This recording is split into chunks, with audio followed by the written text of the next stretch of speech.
Can you tell us how many gangs you've smashed so far? A heated clash erupts in committee as Labour's Yvette Cooper is grilled over the UK's growing migration crisis. When I asked that question, I did not expect you to say you'd smashed a gang today. So that's very interesting to hear. One final question from me, which is a lot of the people who come over in small boats. She's pressed hard on illegal boat crossings, criminal smuggling gangs, and the billions being funneled into controversial asylum hotels. But when asked for facts and figures, why the silence on deportation targets and clawbacks from profiteering contractors? Honestly, I can't forget she was the one holding that refugees welcome sign. This is clearly a huge issue for the electorate, for constituencies. Is it not time now for a radical solution? Now she won't even commit to basic numbers or border targets. What changed? And why the reluctance to fix a system she once championed?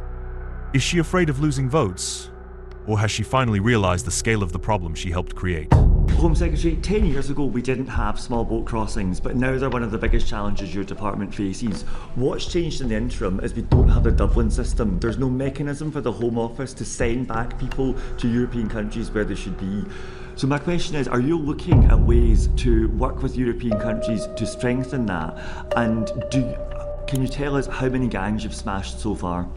There is information that will be released later this afternoon about an additional set of arrests that have taken place in the UK, led by immigration enforcement, into a criminal gang network that has been running both illegal entry and also illegal working and facilitating illegal working, and we can send you those further details because we have substantially expanded the work that the National Crime Agency is doing, the work that the Border Security Command is doing, and the work both here in the UK. This particular example today is about a gang that has been operating based from here in the UK, but we also know there are particularly Iraqi Kurdish gangs and other gangs that have been operating in northern France that we're cooperating both with France and with Germany and with Iraq and the Kurdish regional government to be able to pursue those gang networks as well. So in terms of strengthening the international cooperation, we obviously always said that we would like to see a replacement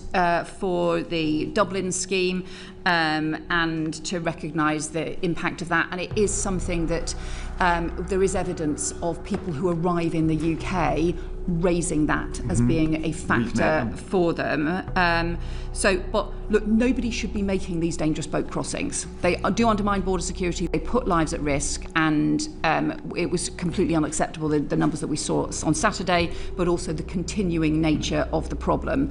The central focus of the cooperation that we are building at the moment, particularly with France, is their agreement to change the law about intervention in French waters, or to change their rules about interventions in French waters. They have a maritime review underway at the moment. We are very keen for them to implement that law change as rapidly as possible. When I asked that question, I did not expect you to say you'd smashed a gang today.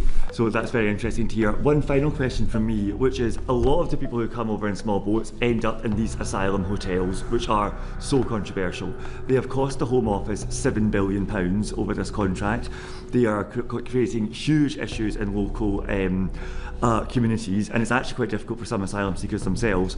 Moreover, it is overseas development assistance. This is money the UK says we want to send to the poorest people in the world. We had the providers in, and they told us that they have only been penalised 3% of the time, and they've only paid £4 million out of their £400 million in profits. Now, you have a break clause coming up in these contracts next year. Please tell me you're at least considering breaking those contracts, or at least substantially revising them. Well, we've inherited these contracts. I recognise it was all inherited. I am concerned about the level of money that's gone into these contracts. Also, look, the scale of the backlog that we inherited. We need to end asylum hotels altogether. Some of that is about bringing the whole backlog down, being able to clear the decision making. We have... But we had providers in front of us who said that they've literally put tens of millions of pounds aside and they haven't paid it over to the Home Office because the Home Office haven't asked yet. I just want to focus my questioning on child sexual exploitation and gang-related grooming.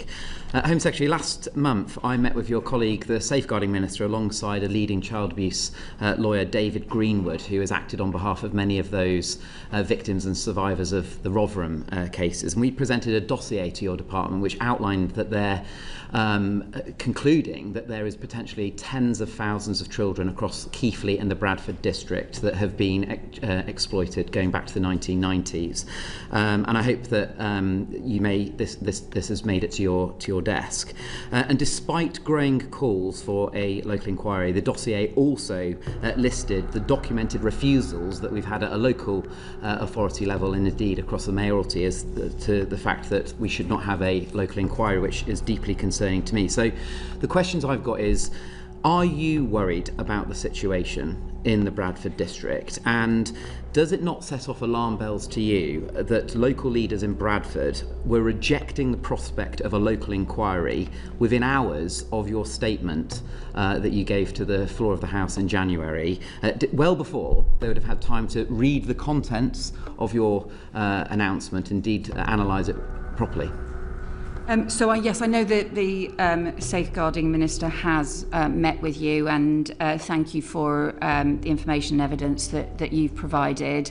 I mean, this is a truly vile crime, and I think it has really disturbing lifelong consequences for the children, the teenagers, the very often teenage girls who have been raped, abused, and just subjected to the most horrendous of crimes. And so thank you for raising those cases. And the Safeguarding Minister has also met with some victims from Bradford, as well as from other parts of the country as part of the response. It's excellent to hear. The point that I'm trying to make here is local authorities are coming up with excuses. I'm absolutely seeing that within my own area of Keighley and the wider Bradford district as to why not to have one.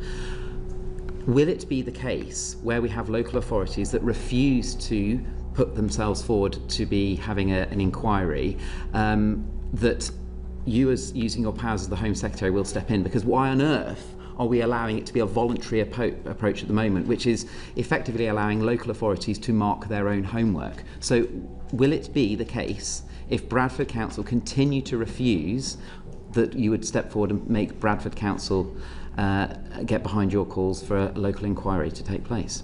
The first thing I would say is these have to be independent inquiries.